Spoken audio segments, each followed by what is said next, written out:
Olá, jogador!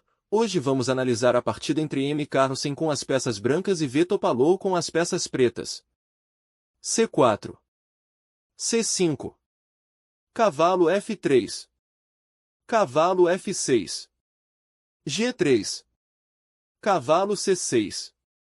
Bispo G2. D5. C.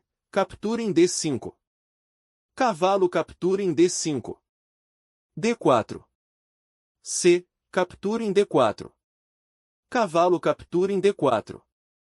Cavalo de D. D4. Cavalo captura em C6. Dama captura em D1 cheque. Rei captura em D1. Cavalo captura em C6. Cavalo C3. Bispo D7. Bispo I3. G6. Torre C1. Bispo G7. Rei C2. Torre C8. Torre de H, D1. Cavalo A5.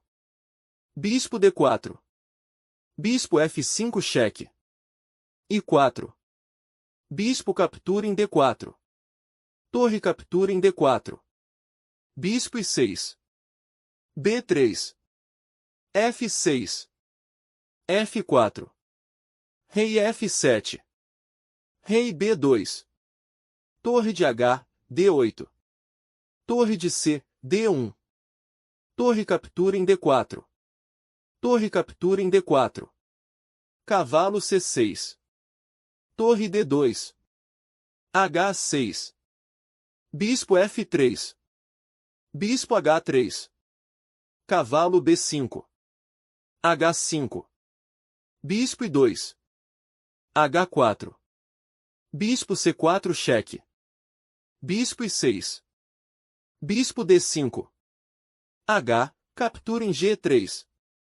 H, captura em G3. A6. Cavalo C3. Torre D8. Cavalo A4. Bispo captura em D5. E, captura em D5. Cavalo B4.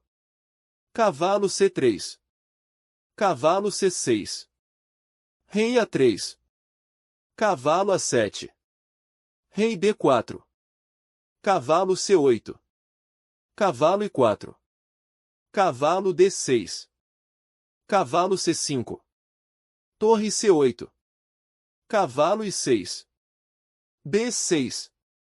Torre H2. Cavalo F5. G4. Cavalo I3. Torre H7 cheque. Rei I8. Torre H8 cheque. Rei D7. Torre captura em C8. Rei captura em C8. G5. Cavalo captura em D5 cheque. Rei C4. Cavalo I3 cheque. Rei D4. Cavalo F5 cheque. Rei I4. Rei B7. Cavalo F8. Cavalo D6 cheque. Rei D5. F, captura em G5. F, captura em G5. Cavalo F7. Cavalo captura em G6. Cavalo captura em G5.